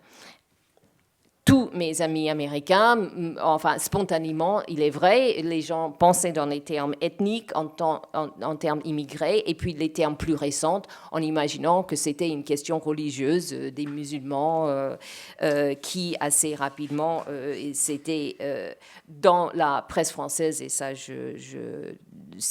j'essayais même de signaler à mes interlocuteurs américains que ce n'était pas une question religieuse et que l'aspect social était très souligné dans la presse française. Donc, mais ils doutaient, est-ce que c'était juste une image faite par la France pour elle-même ou est-ce que la réalité était autre? Ma réponse, en tous les cas, à toutes les craintes, c'était que d'abord, je n'étais pas en danger, mais qu'on a plus peur parfois de loin à travers justement les médias et la façon dont les choses sont rapportées. Deuxièmement, j'ai dit que ce n'était pas étonnant pour ceux qui ont travaillé sur les questions ici d'histoire ouvrière, d'histoire du travail, d'histoire de l'immigration, de l'histoire sociale depuis un certain temps, que la discrimination sociale et raciale existe en France comme ailleurs. Ma troisième réponse, c'était que la presse américaine a exagéré, et ceci pour ses propres fins. Et ça rejoint donc la critique de la France qui avait été très virulent pendant la période de la guerre. Et donc c'était trop commode finalement de pouvoir utiliser maintenant quelque chose qui allait à l'encontre de l'image que la France faisait d'elle-même, et puis de dire voilà, en fait finalement vous êtes comme nous dans nos mauvais jours en plus. Alors, je conclurai par dire, revenir peut-être à des questions d'historienne et ce qu'on peut faire ou essayer de faire en tant que recherche historique. Un livre date maintenant d'il y a 20 ans, mais qui, me semble, capte bien une partie du questionnement, est celui de Tilly, Charles Tilly, qui, en 1986, a été publié en France, la traduction française de son livre « La France contestée ». Et il essayait de faire, à travers 2 siècles, des répertoires de contestation française. Il faut ajouter que pour beaucoup d'historiens américains de la France, la contestation en France a été pour beaucoup un des moteurs de notre intérêt pour la France, de voir comment la France a à des moments donnés donné expression en dehors des catégories politiques habituelles, à donner expression à des contestations. Donc, il peut maintenant ajouter à son répertoire les voitures brûlées. Mais je pense que au-delà donc des modèles ou même des répertoires, et si je suis sceptique des modèles, je pense qu'on peut travailler et étudier les modes d'action. Et je pense que c'est là où de voir comment les formes passées et présentes de des turbulences peuvent nous interroger sur donc les moments de crise, si le terme est quand même utilisé, nous disent beaucoup aussi sur les périodes de non-crise. Je terminerai donc avec 3 contradictions qui me semblent qu'il faut creuser.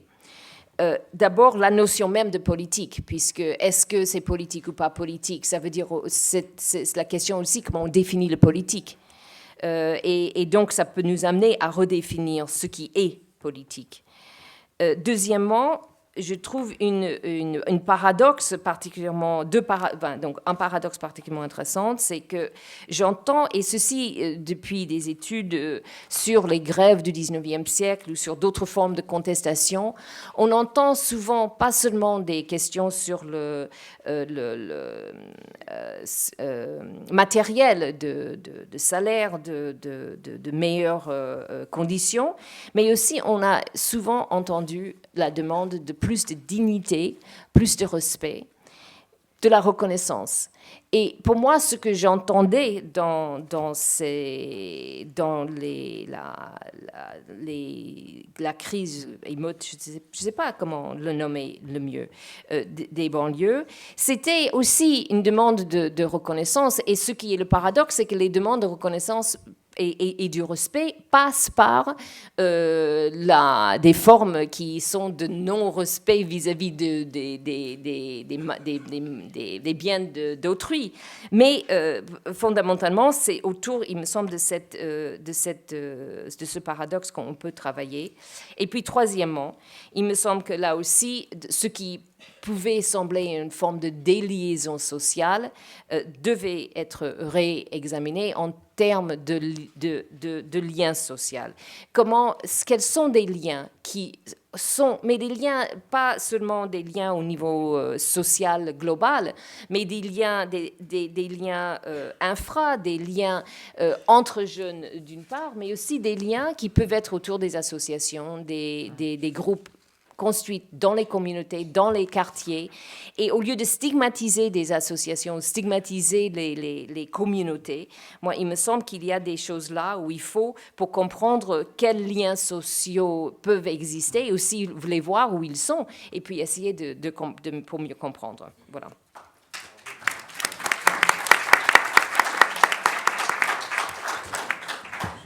Bon, nous allons continuer une comparaison France-USA avec l'exposé de Stéphane Fatt, qui va lui plutôt reprendre cette question à partir du lien entre émeute et questions religieuses.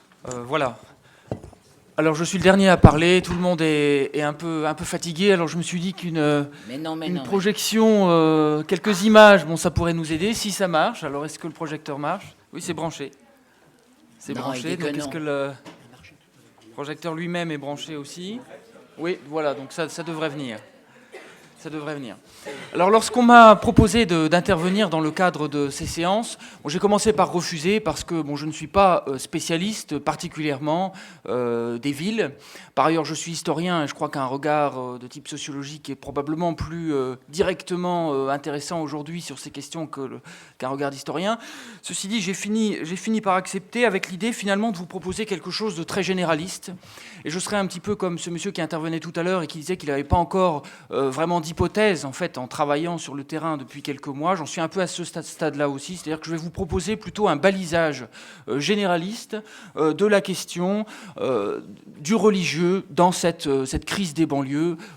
Quel statut du religieux, comment a été évoqué, instrumentalisé, éventuellement discuté, représenté le religieux dans la crise des banlieues. Donc quelques points de repère simplement pour baliser les choses. Et alors je le ferai plus, je dirais, en tant que sociologue un peu amateur, j'essaye d'utiliser un peu la sociologie dans mon travail, qu'en tant qu'historien. Alors 3 coups de projecteur. D'abord rapidement un retour sur les faits, religion et crise des banlieues. Ensuite, la question de l'interprétation des troubles, quelle part donner finalement à la religion, aux acteurs religieux, ce sera le deuxième temps de mon exposé. Et enfin, 3e point, est-ce qu'on ne peut pas voir la crise des banlieues comme un catalyseur d'une réflexion sur une remise en cause, une réflexion en tout cas sur le modèle républicain. Alors d'abord, retour sur les faits, et on peut rappeler tout d'abord un bilan évidemment lourd, avec un certain nombre de lieux de culte atteints. Alors je ne vais pas rappeler les chiffres, j'imagine que ça a été évoqué durant cette semaine. Ce qu'il faut noter, c'est que les lieux de culte n'ont pas été épargnés par ces troubles. Il y a eu un certain nombre de dégâts. 18 lieux de culte ont été dégradés par les émeutiers. Alors à Romans-sur-Isère, l'église Saint-Jean d'Ars a été particulièrement endommagée. Là, il y a des dégâts très très considérables. Mais 3 mosquées ont reçu aussi des engins incendiaires avec dégâts limités. À Carpentras, à Montbéliard et à Lyon. 2 synagogues également ont été atteintes, à Garges-les-Gonesse, à Pierrefitte-sur-Seine. Mais alors, je dirais quand même qu'au total, ce qui nous frappe quand on regarde un peu les chiffres, c'est la relative disproportion finalement entre l'ampleur des dégâts au niveau des édifices publics, que ce soit les écoles, que ce soit les cars scolaires, que ce soit même les bureaux de poste, 51 bureaux de poste, et finalement des lieux de culte qui ont été certes touchés, mais de manière quand même assez marginale finalement. Alors pourquoi, on peut se demander, pourquoi cette disproportion?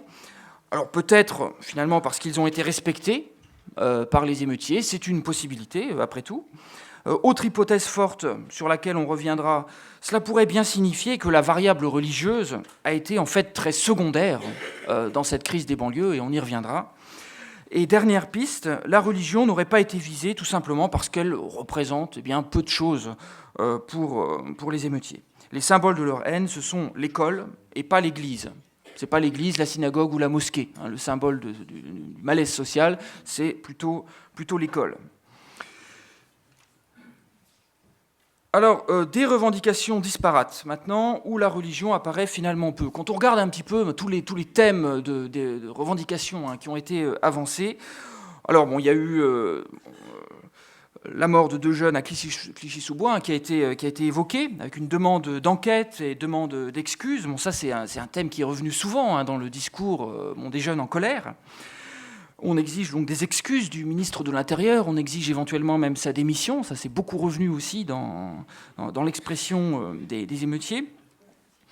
Et puis les discriminations, bien sûr, le sentiment d'être cantonné dans des ghettos, de ne pas pouvoir bénéficier vraiment de l'ascenseur social, d'être complètement relégué. Et puis alors, bon, c'est lié à ce point-là, bon, le ras-le-bol du chômage. Ça, je dirais, c'est les principaux discours qu'on a pu entendre.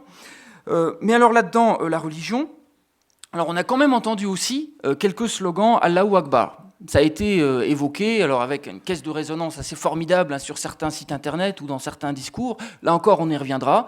Mais bon, même si ça a été amplifié, exagéré, c'est un slogan qui a bel et bien été prononcé ponctuellement.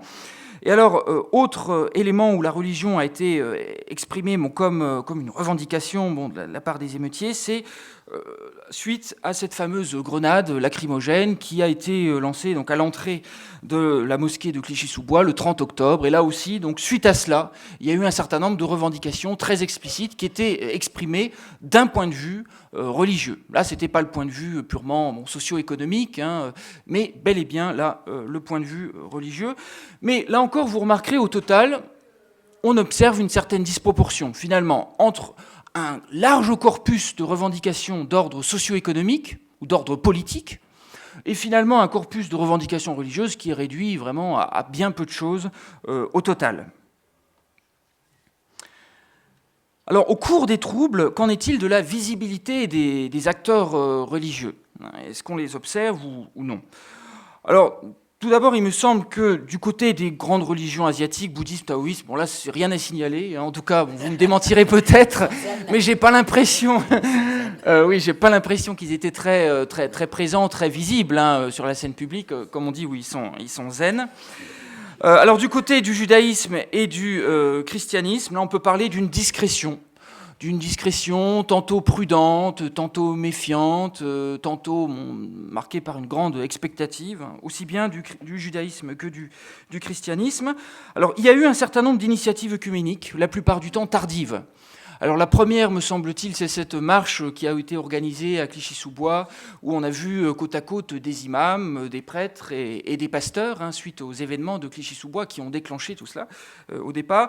Et puis alors, bien plus tard, il y a eu une initiative assez importante, mais à Lyon, rendue publique le 16 novembre, donc un petit peu, vraiment en fin de course.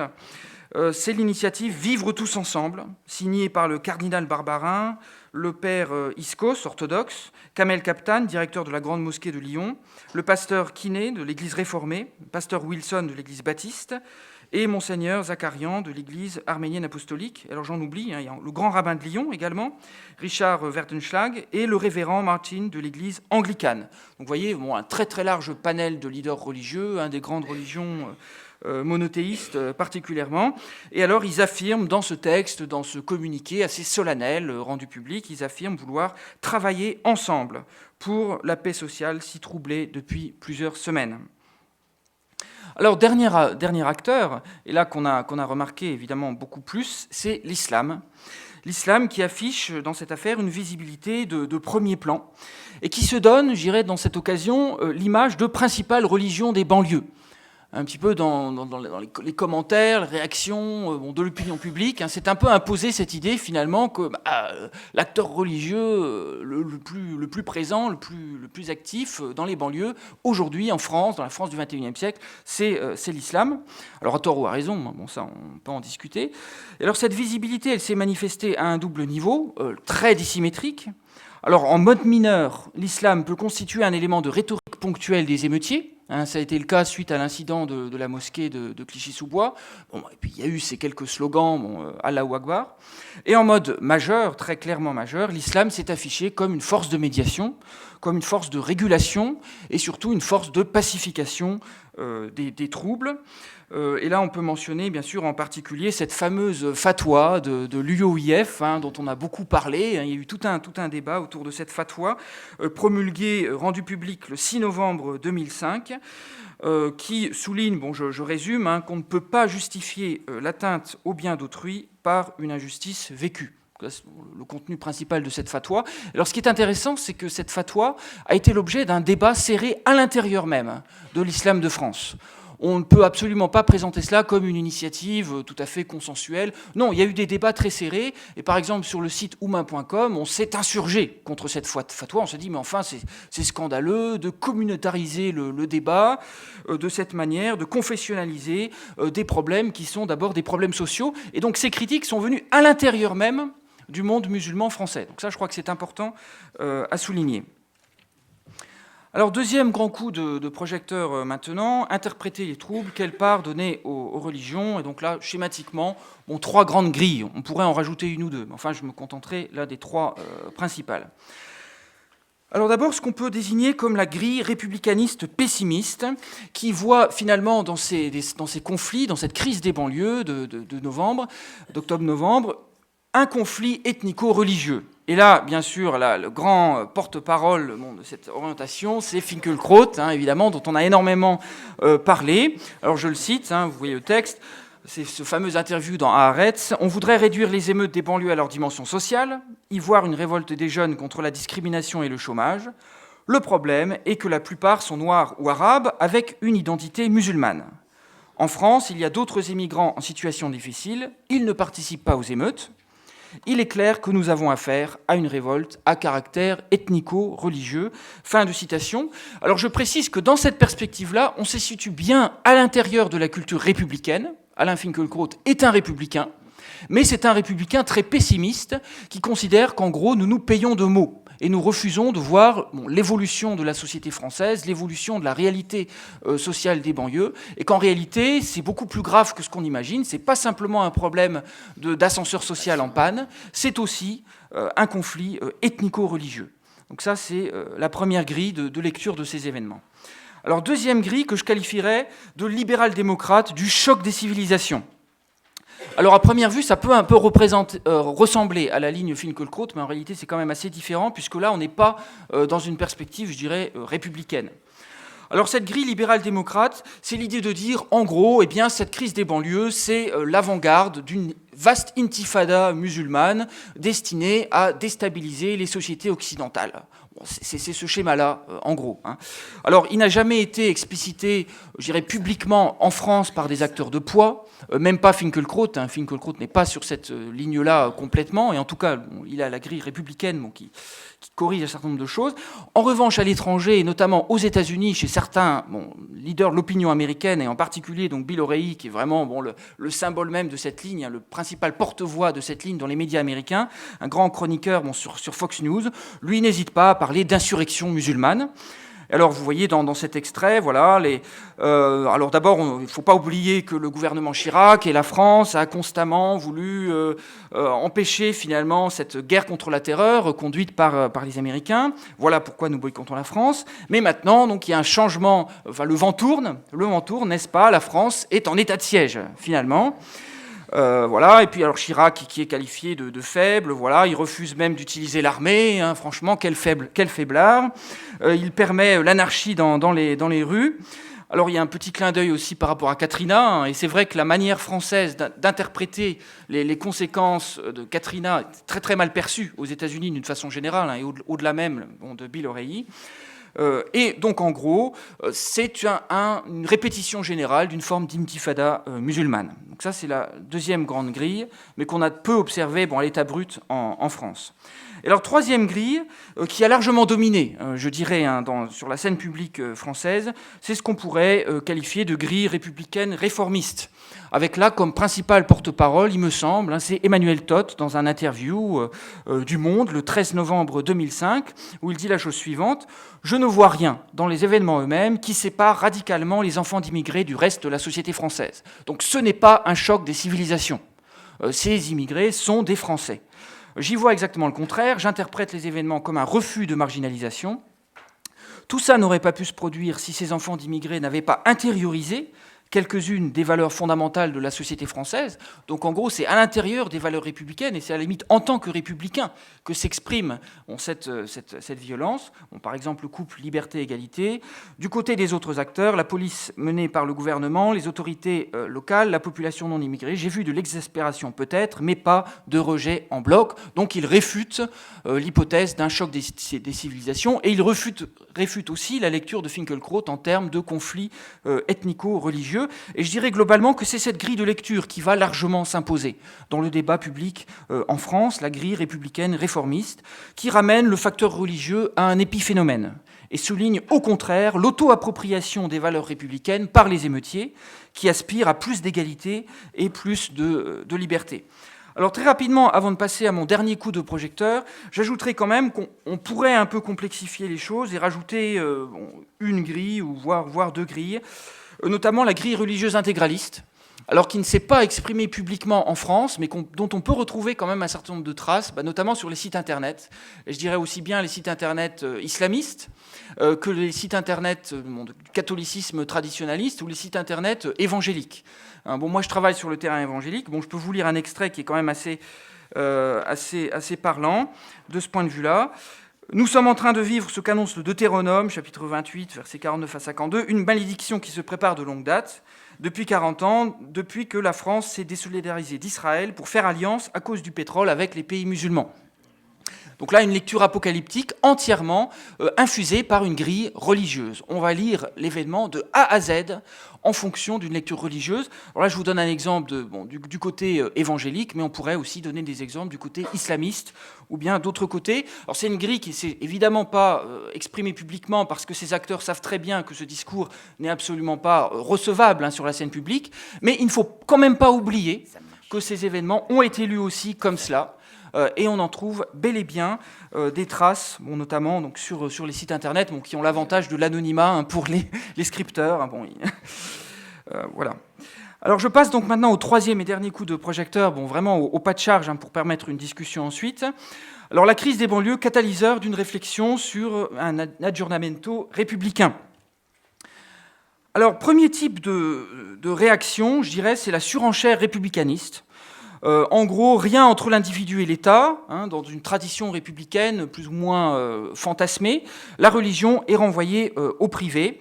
Et je dirais que le discours de Dominique de Villepin le 8 novembre 2005 à l'Assemblée nationale, donc à la fin des troubles, de la crise des banlieues, se rattache en partie à cette grille-là. Alors je le cite, ce qui est en cause aujourd'hui, c'est l'efficacité de notre modèle, fondé sur la reconnaissance du seul individu et non des communautés. Donc on reconnaît uniquement l'individu, non les communautés. Un modèle fondé sur la reconnaissance égale de tous les citoyens, quelle que soit leur origine, leur conviction, leur culture, on pourrait rajouter leur religion. Un modèle fondé sur l'équilibre des droits et des devoirs de chacun. Faut-il renoncer à l'exigence de cohésion nationale au profit du communautarisme ? Donc là, ce qui est mis en avant, c'est ce dialogue passionné, universel entre l'individu et l'État républicain, avec finalement pas grand-chose entre deux. Et je trouve que c'est assez représentatif de la position, de départ en tout cas, du gouvernement actuel, qui, rappelons-le, a quand même supprimé les crédits de très nombreuses associations locales, de très nombreuses communautés locales. Nancy Green évoquait justement ces communautés dans les banlieues et le fait qu'elles sont parfois assez mal perçues dans une perspective républicaine. Et rappelons donc que beaucoup d'associations se sont fait rogner les ailes au plan local, entre autres au nom de cette conception, au nom aussi sans doute des économies à réaliser. Alors deuxième type de réaction, je dirais c'est à l'exact opposé, c'est la mise en cause frontale du modèle républicain. avec la tentation finalement de sous-traiter la régulation des communautés locales aux représentants religieux. Alors je précise que cette option, personne ne l'évoque très ouvertement en France parce que ça ne passerait pas, mais elle agite les débats de manière diffuse et a été en partie valorisée par Jean-Paul Alduy, maire UDF de Perpignan, depuis 1993. Alors je suppose qu'au cours de cette semaine, les événements de Perpignan ont été évoqués, mais ça me paraît très important de comparer ce qui s'est passé en novembre avec ce qui s'est passé fin mai, début juin de 2005 à Perpignan, avec des émeutes communautaires très graves, entre d'un côté ce qu'on a désigné comme la communauté des gitans, et de l'autre ce qu'on a qualifié de la communauté des musulmans ou des arabes, avec un facteur religieux non négligeable, puisqu'une bonne partie de ces gitans sont évangéliques, avec une église évangélique d'ailleurs qui a été brûlée, et une partie non négligeable de cette communauté arabe, entre guillemets, évidemment je ne reprends pas l'expression à mon compte, présentée comme musulmane. Et alors ce qui est intéressant, c'est que Jean-Pierre Alduy, depuis longtemps, a mis l'accent sur la définition religieuse des communautés, et a valorisé la définition religieuse des communautés, et a mis l'accent au niveau des régulations locales, plus sur l'œcuménisme religieux que, je dirais, sur le politique. Alors vous voyez cet extrait d'interview le 30 mai 2005 de Jean-Paul Alduy. Entre l'intégration-assimilation qui uniformise dans le moule national et républicain et la défense des identités qui glissent vers le communautarisme, une voie moyenne, la société de l'archipel. Chacun vit dans son île. Chacun vit dans son île et construit l'archipel des valeurs et des richesses communes. Ce concept d'archipel, j'ai pu le développer également comme option d'aménagement de la cité. Les quartiers sont des îles. Là, je trouve ça assez intéressant. Il se réclame par ailleurs de la pensée de Nicolas Sarkozy. C'est l'exemple même d'un faux concept. Je trouve ça assez intéressant. Faux concept. Alors, ce n'est pas directement une mise en cause du modèle républicain. Évidemment, on se réfère à la République. Il ne s'agit pas de développer le communautarisme. Mais évidemment, c'est un politique. Il sait très bien que ces choses-là, on ne peut pas les dire. En même temps, dans la mise en opération au niveau local, la gestion des quartiers, des groupes sociaux, il y a bel et bien un recours aux communautés, une valorisation des communautés dans ce qu'elles ont de religieux. Et ça a donné donc ces émeutes quand même très violentes qui ont fait 2 morts, de nombreuses dégradations, fin mai, début juin 2005. Je vais très vite. Alors, grand type de réaction qui serait de réactiver la dynamique sociétaire républicaine, au-delà des grands discours incantatoires, individu-État, en valorisant sous condition l'apport des communautés, notamment religieuses. Alors là, l'idée, c'est de souligner l'importance de soutenir les sociabilités communautaires, de type sociétaire. Alors qu'entendre par là ? Eh bien, le type sociétaire, c'est un type dans lequel on entre par contrat. Par exemple, une association loi 1905, on y entre, on en sort, il y a un contrat entre les membres, il n'y a pas de pression groupale qui prédétermine toutes les options de l'individu. L'individu est libre d'entrer, de sortir, mais il choisit de s'intégrer à un moment donné dans tel groupe, telle association pour participer au bien commun. Donc c'est ça la dynamique sociétaire qu'on peut opposer à une dynamique communautaire ou communautariste, où là finalement c'est le groupe qui prédétermine la manière dont vous allez vous habiller, la manière dont vous mangez, la manière dont vous célébrez votre religion, dont vous concevez le rapport entre les sexes, etc., etc. Et finalement quand vous êtes dans cette communauté, vous n'avez pas tellement le choix de diverger sur les points importants. Là, il y a une pression communautaire qui est assez forte. Et donc, dans cette logique républicaine, l'idée, ce serait de valoriser les communautés dans la mesure où elles sont sociétaires. Et ce qui est intéressant, c'est de voir qu'un certain nombre d'élus locaux, qu'ils soient de droite ou de gauche, qui s'affirment comme républicains, qui ne sont pas prêts à transiger là-dessus, soulignent aujourd'hui qu'il faudrait aller un petit peu plus loin dans la réflexion sur le rôle positif des communautés, encore une fois, sociétaires, dans la construction du lien social. Emmanuel Valls, par exemple, maire d'Évry, est, je crois, un exemple de cette ligne.